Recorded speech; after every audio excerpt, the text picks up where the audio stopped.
Hi guys, I am Vikas Murra. Today I will learn 10th class physics. 10th class physics मतलब कक्षा 10 की भौतिक विज्ञान। तो भौतिक विज्ञान का पहला चैप्टर प्रकाश परावर्तन तथा अपवर्तन, आइए सीखते हैं।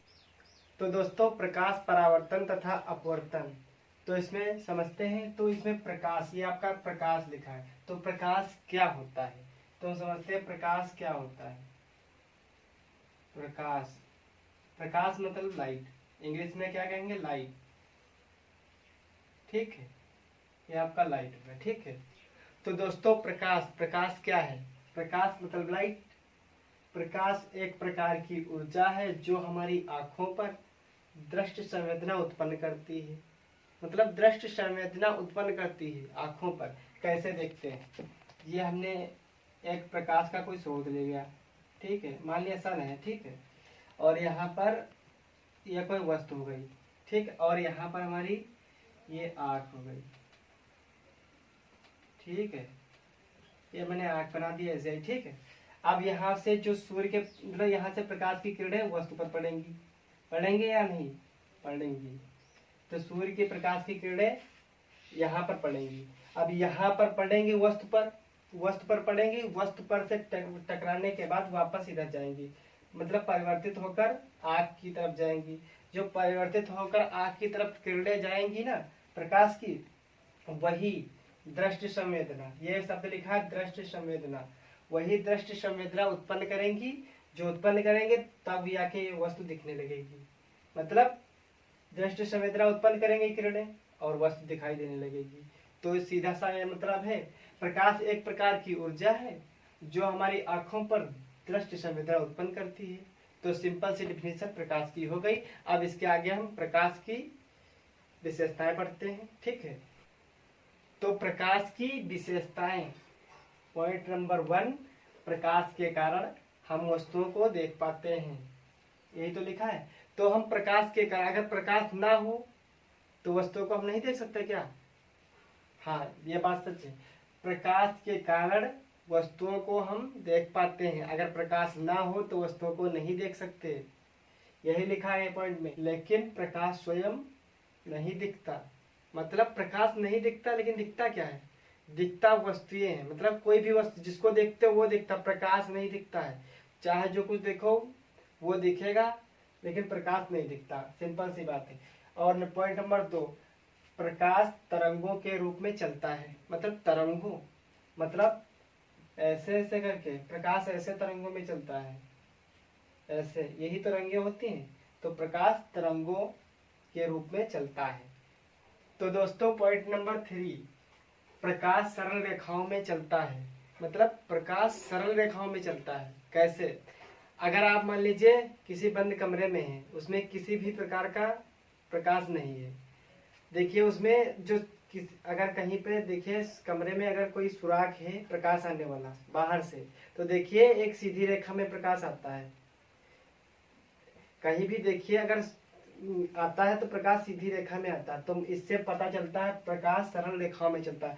सरल रेखाएं आपकी क्या होती है? जैसे सीधी ऐसे, ये सरल रेखाएं होती है, ठीक है, ऐसे होती है सरल रेखाएं, तो प्रकाश सीधे यही चलता है। ठीक है, तो ये पॉइंट क्लियर हुआ। तो दोस्तों पॉइंट नंबर 4, प्रकाश के संचरण के लिए किसी माध्यम की जरूरत नहीं होती है। मतलब कि किसी माध्यम, मतलब कोई भी माध्यम की जरूरत नहीं होती है। तो इसमें माध्यम हमारा क्या है? माध्यम जैसे आपका निर्वात हो गया, जल हो गया, और गैस हो गया, आपका कांच हो गया, ये आपके माध्यम होते हैं। इन सभी माध्यम में प्रकाश चल सकता है आसानी से। मतलब किसी माध्यम में जरूरत होती है, मतलब कोई भी माध्यम हो या ना हो, प्रकाश आसानी से आ सकता है और जा सकता है। तो आपका पॉइंट नंबर 4 क्लियर हुआ। आप 5 बताते हैं। तो दोस्तों पॉइंट नंबर 5, प्रकाश अपारदर्शी माध्यम से नहीं गुजरता। तो आप लोग कह रहे होंगे कि अभी बता रहे थे सर कि किसी भी माध्यम से, माध्यम की जरूरत नहीं होती है प्रकाश को गुजरने के लिए, तो आप बता रहे हैं कि अपारदर्शी माध्यम से नहीं गुजरता। तो यहाँ पर ये अपारदर्शी क्या होता है? अपारदर्शी वस्तुएं वो होती हैं जिनसे प्रकाश पार ना हो सके। जैसे कोई, जैसे वस्तु लिया, इस अपारदर्शी वस्तु है, मान लिया इधर ये जो प्रकाश की किरणें हैं इधर बाहर न निकले, तो ये अपारदर्शी हो गई। और ऐसे ही पारदर्शी वस्तुएं होती हैं।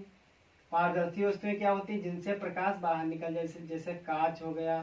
तो यहाँ पर यही होगा कि प्रकाश अपारदर्शी माध्यम से नहीं गुजरता। जब प्रकाश अपारदर्शी वस्तुएं होंगे तो उनसे नहीं निकलेगा, जैसे लोहा हो गया, बोर्ड ही हो गया। बोर्ड के बाहर तो हमारा प्रकाश जाएगा नहीं, उधर नहीं जाएगा ना। और ऐसे ही बहुत सारे एग्जाम्पल हैं। तो पॉइंट नंबर 6, प्रकाश की चाल 3 × 10⁸ मीटर पर सेकेंड। मतलब 3 × 10⁸। इसका मतलब 3 के बाद 8 जीरो लगा सकते हैं ना। तो मतलब इतनी ज्यादा स्पीड है प्रकाश की, इतनी बहुत ही स्पीड ज्यादा है ना। तो हम इसको अगर किलोमीटर में लिखना चाहिए तो मीटर में लिखिए ना। अगर हम इसको किलोमीटर में लिखें तो कैसे लिखेंगे? देखिए 3 × 10⁵ किलोमीटर पर घंटा। ठीक है, तो हम इस प्रकार से लिख सकते हैं 3 × 10⁵ किलोमीटर पर घंटा। तो इस प्रकार से हमारी प्रकाश की विशेषताएं समाप्त होती हैं। तो इसके आगे अब हम आपको प्रकाश किरणें, तो प्रकाश किरणें हमारी क्या होती हैं और कितने प्रकार की होती हैं और कैसे होती हैं हम समझने वाले हैं। तो प्रकाश की किरणें आपकी 3 प्रकार की होती हैं। तो देखिए आप नंबर 1, तो प्रकाश की सबसे पहले अपसारी किरणें होती हैं। अपसारी किरणें, अपसारी किरणें कैसी होती हैं? देखिए अगर ये हमारा कोई पॉइंट है, अगर इस पॉइंट से मतलब बिंदु है, अगर बिंदु से अगर ऐसे किरणें निकले, ऐसे ऐसे, अगर किसी बिंदु से अगर किरणें निकल रही हैं तो उसको हम क्या कहेंगे? अपसारी किरणें। ठीक है, अपसारी किरणें। और नंबर 2 जो हमारा है उसको क्या कहेंगे? अभिसारी किरणें।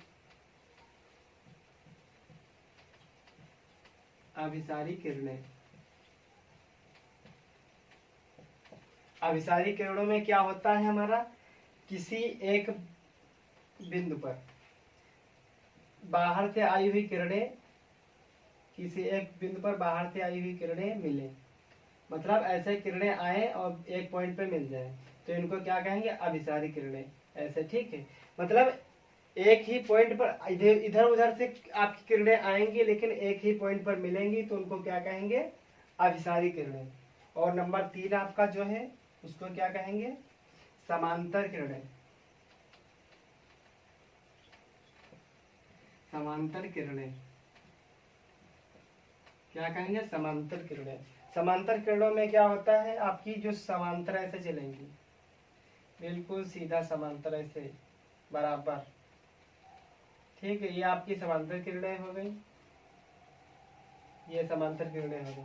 तो आप सबसे पहले अपसारी किरणें एक बिंदु से निकल कर जाएंगी चारों ओर को, और जो अभिसारी किरणें होंगी वो चारों ओर से आकर एक पॉइंट पे मिलेंगी, मतलब एक बिंदु पर मिलेंगी। और समांतर किरणें जो होती हैं वो सीधा एक समान, मतलब पैरेलल, बिल्कुल सपाट चलेंगी सीधा, उनको पैरेलल किरणें कहते हैं। तो ये हमारी किरणें समाप्त हुई। अब इसके आगे हम देखते हैं। तो दोस्तों अगला हमारा टॉपिक प्रकाश का परावर्तन। तो हम समझते हैं प्रकाश का परावर्तन क्या होता है। प्रकाश का किसी चिकने या पॉलिशदार सतह से टकराकर वापस उसी माध्यम में लौटने की घटना को प्रकाश का परावर्तन कहते हैं। मतलब प्रकाश का किसी पॉलिश या चिकनेदार सतह से टकराकर वापस उसी माध्यम में लौटने की घटना को प्रकाश का परावर्तन कहते हैं। इस डिफिनेशन को आप लोग नोट कर लीजिए। इसके बाद में हम समझाते हैं प्रकाश का परावर्तन कैसे होता है। ठीक है, प्रकाश का परावर्तन, अभी तक हमने इसकी डिफिनेशन देखी, अब हम इसको समझते हैं कि किस प्रकार से प्रकाश का परावर्तन होता है। तो देखिए उसमें लिखा है प्रकाश किसी चिकने या पॉलिशदार, तो हम इसमें चिकना या पॉलिशदार कोई सतह ले लेते हैं। चिकना या पॉलिशदार सतह लिखा है, चिकना या पॉलिशदार सतह ले लेते हैं। ठीक है, अब चिकना या पॉलिशदार सतह से टकराकर ये टकराई वापस उसी माध्यम में, क्या लिखा? वापस उसी माध्यम में, वापस उसी माध्यम में। वापस उसी माध्यम में। देखिए ये एक माध्यम हो गया, ये दूसरा माध्यम हो गया, वापस उसी माध्यम में। ये जो इधर का है नंबर 1 वो इधर का माध्यम एक अलग है, और जो उधर नंबर 2 है वो उधर दूसरा माध्यम है। ठीक है, लिखा है प्रकाश किसी चिकने या पॉलिशदार सतह से टकराकर वापस उसी माध्यम में लौट जाता है। इस घटना को प्रकाश का परावर्तन कहते हैं। ठीक है, अब हम समझते हैं, जो ये प्रकाश की किरण टकराने के लिए जा रही है तो इसको हम क्या कहेंगे? आपतित किरण। आपतित किरण क्या कहेंगे? आपतित किरण। और जो टकराकर वापस आ रही है इसको क्या कहेंगे? परावर्तित किरण। परावर्तित किरण क्या कहेंगे? परावर्तित किरण। अब तो दोस्तों अब हम इसमें कुछ एडिशनल करते हैं, इसमें कुछ जोड़ते हैं। देखिए क्या होता है, अगर हम बीच से ऐसे इसको आधा कर दें, इसको बराबर 2 भागों में बांट दें, इसको नीचे की किरण जो है उसको आधा और ऊपर की किरण उसको आधा। ठीक है, तो इस जो आधा इसको किया है इसको क्या कहेंगे? अभिलंब। क्या कहेंगे? अभिलंब। अविलंब हो जाएगा। ठीक है, आपका अविलंब है। अब देखिए, तो जब इसको आधा आधा किया है तो ये वाला एंगल और ये वाला एंगल तो बराबर होगा। होगा या नहीं? कहोगे हाँ होगा। तो आपतित किरण जो है उसको हम क्या कहेंगे? आपतित किरण को हम आई से डिनोट करते हैं। किससे? आई से। ठीक है, और जो आपकी परावर्तित किरण है उसको आर से। क्या करते हैं? आपतित किरण को आई से और परावर्तित किरण को आर से। ठीक है, तो अब इसमें हम रिलेशन एक निकाल सकते हैं। देखिए, जब ये वाला एंगल मतलब परावर्तित किरण के साथ बनाया हुआ एंगल और आपतित किरण के साथ बनाया हुआ एंगल बराबर है तो हम इसको कर सकते हैं I इज इक्वल आर, मतलब आई एंगल और आर एंगल बराबर है। ठीक है, कह सकते हैं या नहीं? कह सकते हैं या नहीं? कह दो हाँ कह सकते हैं। तो दोस्तों ऐसे ही एक और रिलेशन निकल सकता है। देखिए, आपतित किरण, अभिलंब और परावर्तित किरण। देखिए, आपतित किरण, अभिलंब, परावर्तित किरण, देखिए एक ही बिंदु पर मिल रहे हैं, एक ही पॉइंट पर, तीनों एक ही पॉइंट पर मिल रहे हैं। तो हम इसको लिख सकते हैं, आपतित किरण, अभिलंब तथा परावर्तित किरण तीनों एक ही बिंदु पर मिलते हैं। तो हमने ये पहला पॉइंट देखा, I इज इक्वल आर, मतलब आई एंगल और इज इक्वल आर एंगल। और दूसरा, आपतित किरण, अभिलंब तथा परावर्तित किरण तीनों एक ही बिंदु पर मिलते हैं। तो दोस्तों आज का टॉपिक समाप्त होता है। तो अगला टॉपिक हमारा दर्पण होगा। क्या होगा? दर्पण। दर्पण के बारे में सीखेंगे, दर्पण कितने प्रकार के होते हैं, दर्पण कैसे होते हैं। ठीक है, अब अगले लेक्चर में हम दर्पण सीखेंगे। तो आज का लेक्चर समाप्त हुआ। तो दोस्तों ये वीडियो कैसे लगी आप लोग कमेंट करके बताइए, और हमारे चैनल को सब्सक्राइब कीजिए और वीडियो को शेयर कीजिए। जय हिंद दोस्तों।